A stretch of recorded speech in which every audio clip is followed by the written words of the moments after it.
नमस्कार, आप देख रहे हैं योगी अनकट। आज योगी अनकट के इस एपिसोड में मैं आपको बताऊंगी उत्तर प्रदेश की राजनीति में इन दिनों एक तरफ सहारनपुर में सांसद इकरा हसन और पुलिस के बीच टकराव को लेकर सियासत गर्मा गई है, तो दूसरी तरफ इतिहास के पन्नों से दलित वीर योद्धाओं की अनदेखी का मुद्दा भी सुर्खियों में है। सवाल सिर्फ पुलिस बनाम विपक्ष का नहीं, सवाल उस राजनीति का भी है जो दलितों के नाम पर वोट तो मांगती है लेकिन उनके नायकों को इतिहास में सम्मान दिलाने की लड़ाई नहीं लड़ती। 1857 की क्रांति में अंग्रेजों के खिलाफ चंबल क्षेत्र में बिगुल फूंकने वाले वीर योद्धा जीता चमार आज भी गुमनामी में है। इस योद्धा का नाम राजनीतिक मंचों से गायब रहा। हैरानी की बात तो यह है कि जिस इटावा ने कई मुख्यमंत्री दिए, वहां भी जीता चमार की वीर गाथा को वो पहचान नहीं मिल सकी जिसके वो हकदार थे। अब सवाल उठ रहा है कि क्या दलित सिर्फ वोट बैंक है या फिर उनके इतिहास और बलिदान को भी कभी बराबरी का सम्मान मिलेगा। तो चलिए योगी अनकट में बिना किसी काट छाट के जरा विस्तार से जानते हैं क्या है ये पूरी खबर।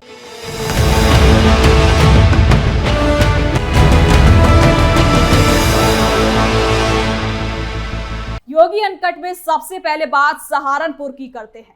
उत्तर प्रदेश की राजनीति में इन दिनों सहारनपुर का एक मामला जबरदस्त सुर्खियों में बना हुआ है। एक हत्या और पीड़ित परिवार को न्याय दिलाने पहुंची सांसद इकरा हसन और पुलिस प्रशासन के बीच हुई तीखी बहस अब बड़े राजनीतिक विवाद में बदल चुकी है। वायरल वीडियो, हिरासत, आरोप प्रत्यारोप और विपक्ष की एंट्री ने इस पूरे मामले को प्रदेश की बड़ी सियासी बहस बना दिया है।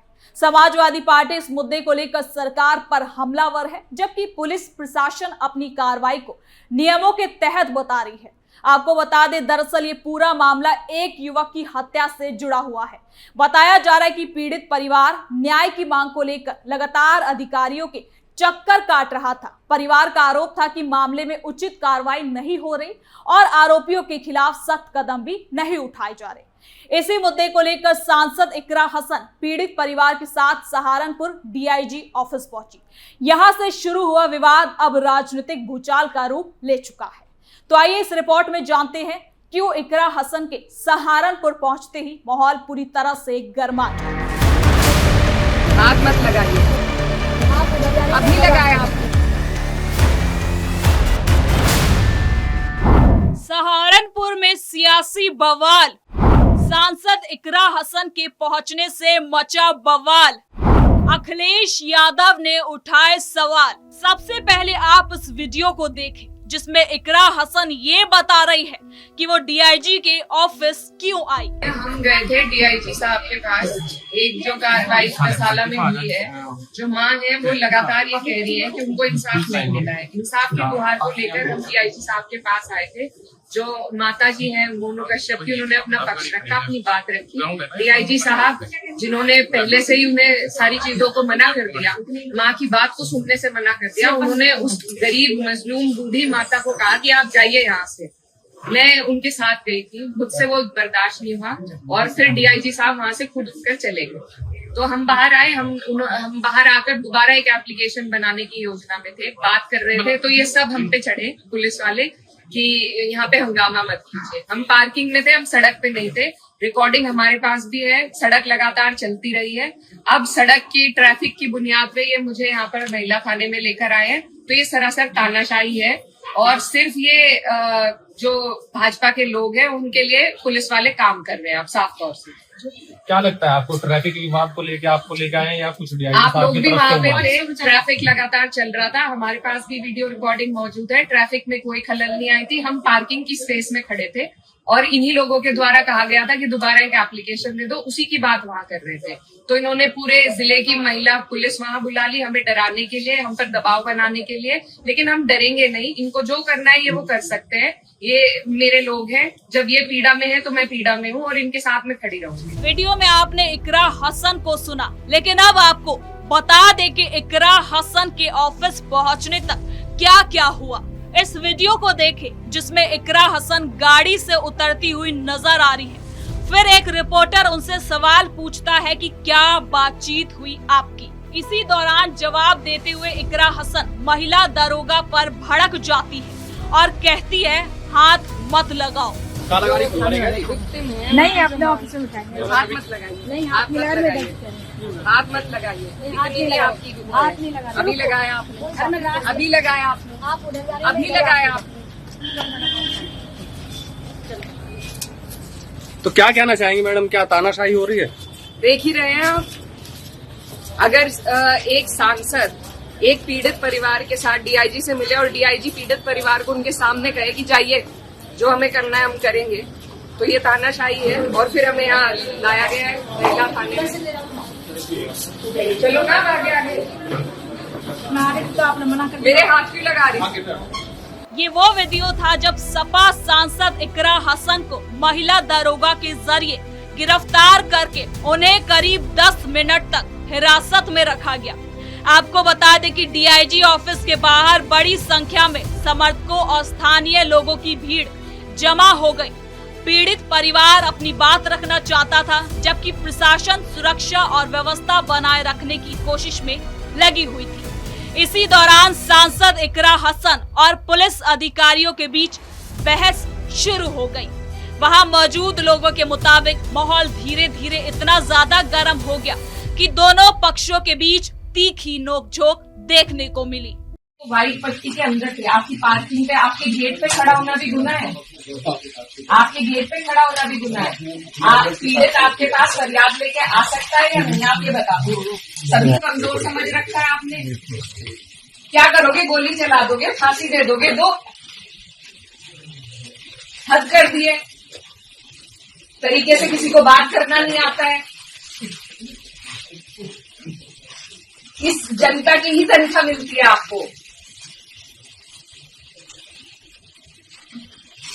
इनकी नौकरी पे हुआ, हम आपकी नौकरी पे नहीं है। वो जो लापता लोग हैं वो कहाँ हैं, उनकी जानकारी दीजिए हमें। जितने लोग हमारे साथ थे तो उनकी जानकारी दीजिए, नहीं तो मुझे भी अरेस्ट करके ले जाइए। क्या तोड़ना? पीड़ित की माँ, पीड़ित का भाई, पीड़ित के और परिजन जो साथ थे, जो पैरोकार थे, उन्हें ये इंसाफ दे रहे हैं आप। पीड़ित क्या मृतक है वो। आप ये सोचिए, आपके परिवार में किसी के साथ ये हो जाए और आप जैसे अधिकारी उन्हें मिल जाए तो कितना अच्छा रहेगा। हमारी तो कामना है कि आपके जैसे अधिकारी आपके काम आए। आगे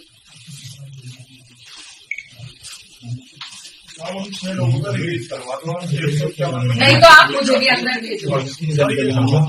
अब नहीं जाएगा, अब भेज के दिखाइए। आप कोई भी नहीं जाएगा। इससे रवैये की वजह से मामला हुआ, सारा खराबी है।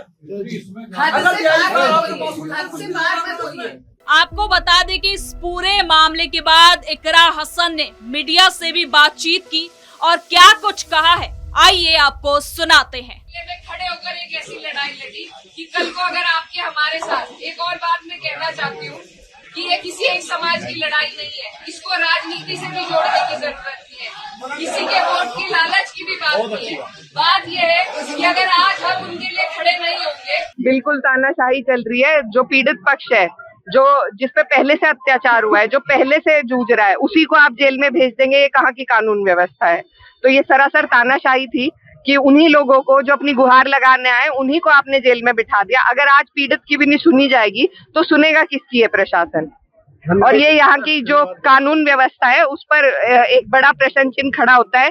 जो सरकार बार बार कानून व्यवस्था की दुहाई देती है, आज ये कानून व्यवस्था उनके सामने है।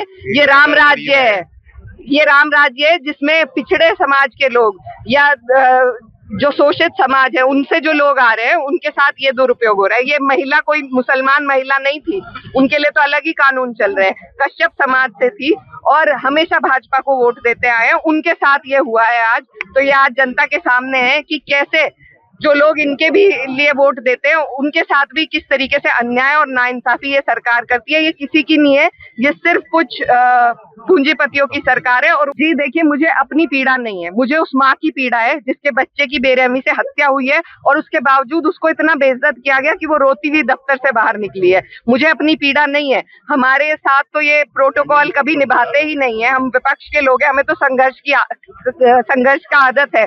लेकिन उनके साथ जो माँ थी, जो अपनी गुहार लेने आई थी, जिसका बच्चा मर गया, उसके साथ इतनी बुरी तरीके से व्यवहार करना ये बहुत शर्मसार है। लेकिन इस पूरे मामले पर पुलिस प्रशासन का भी क्या कुछ कहना है, वो भी जानना बेहद जरूरी हो जाता है। देखिए, इस बारे में अवगत कराना है कि आज कुछ लोगों द्वारा जो अवरोध किया गया था, उनके विरुद्ध एक विधिक कार्रवाई की गई थी और उस प्रकरण में माननीय सांसद महोदय यहाँ पर आई थी, उनसे जो है वार्ता की गई। प्रक्रियात्मक रूप से जो भी बातें हैं वो बताई गई और अब इसमें सारी बातें क्लियर हो गई हैं और माननीय सांसद महोदय जो है वो भी यहाँ से जा चुकी हैं और यहाँ पर जो कानून व्यवस्था कुल मिलाकर ये मामला लगातार तूल पकड़ता जा रहा है। अब देखना होगा कि और क्या कुछ निकलकर इस मामले में सामने आता है।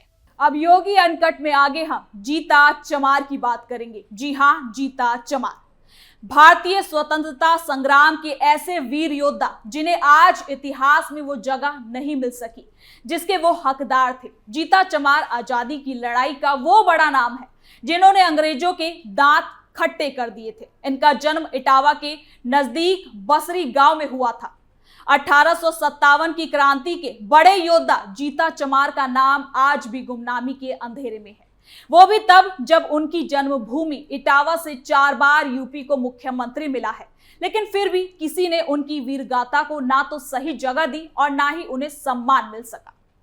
आपको बता दें, जीता चमार 1857 की क्रांति के दौरान चंबल आजादी की लड़ाई का नेतृत्व करने के लिए जाने जाते थे। उन्होंने इटावा से शेरगढ़ तक के 100 मील के क्षेत्र से अंग्रेजों को खदेड़ दिया था। लेकिन हैरानी की बात तो ये है कि जिस इटावा जिले में जन्मे समाजवादी पार्टी के संस्थापक मुलायम सिंह यादव 3 बार यूपी की उन्होंने कमान संभाली है, उसके बाद अखिलेश यादव भी एक बार मुख्यमंत्री रहे, लेकिन जीता चमार का जिक्र तक किसी ने नहीं किया। और सबसे बड़ी बात तो यह है कि दलितों की राजनीति करने वाले दल, पीडीए की बात करने वाली पार्टियां सत्ता सुख के लिए दलितों का इस्तेमाल कर रही है, वोट मांग रही है, लेकिन उसी वर्ग से आने वाले वीर योद्धाओं, उनके महानायकों को सम्मान देने से पीछे हट जाती है। आप खुद से सवाल कीजिए, क्या जीता चमार के बारे में आप जानते थे? अगर नहीं जानते थे तो इसमें आपका कोई दोष ही नहीं है, बल्कि इसमें दोष इतिहासकारों और दलित वोटों के सहारे सत्ता हासिल करने वाले दलों का है। ऐसा इसलिए क्योंकि दलित ऐसे दलों के एजेंडे में शोषित और कमजोर वर्ग रहे हैं। देश के लिए अपनी जान न्यौछावर करने वाले दलित वीर योद्धा का जिक्र उनसे नहीं हो पाता। उनके एजेंडे में वीरांगना छलकारी बाई, उदा देवी पासी, मारून सिंह लोधी, जीता चमार जैसे नाम फिट ही नहीं बैठते हैं। क्या ये सही नहीं है कि यूपी की पूर्ववर्ती सरकारों ने भी उनकी खूब अनदेखी करी, उनका जिक्र करना ठीक नहीं समझा? एक तरफ सहारनपुर में इकरा हसन और पुलिस के बीच टकराव को लेकर राजनीति गरमा रही है, तो दूसरी तरफ जीता चमार जैसे दलित वीर योद्धाओं की अनदेखी पर सवाल लगातार उठ रहे हैं। दोनों ही मुद्दे कहीं ना कहीं सिस्टम और राजनीति की प्राथमिकताओं पर बहस छोड़ते हैं। सवाल यही है, क्या राजनीति सिर्फ वोट और विवाद तक ही सीमित रहेगी या फिर इतिहास के भूले नायकों और जनता की आवाज को भी बराबरी से उठा पाएगी और सम्मान उन्हें दिला पाएगी? तो फिलहाल के लिए योगी अनकट में इतना ही। देखते रहिए कैपिटल टीवी उत्तर प्रदेश। कल फिर मिलेंगे नई खबर के साथ। धन्यवाद।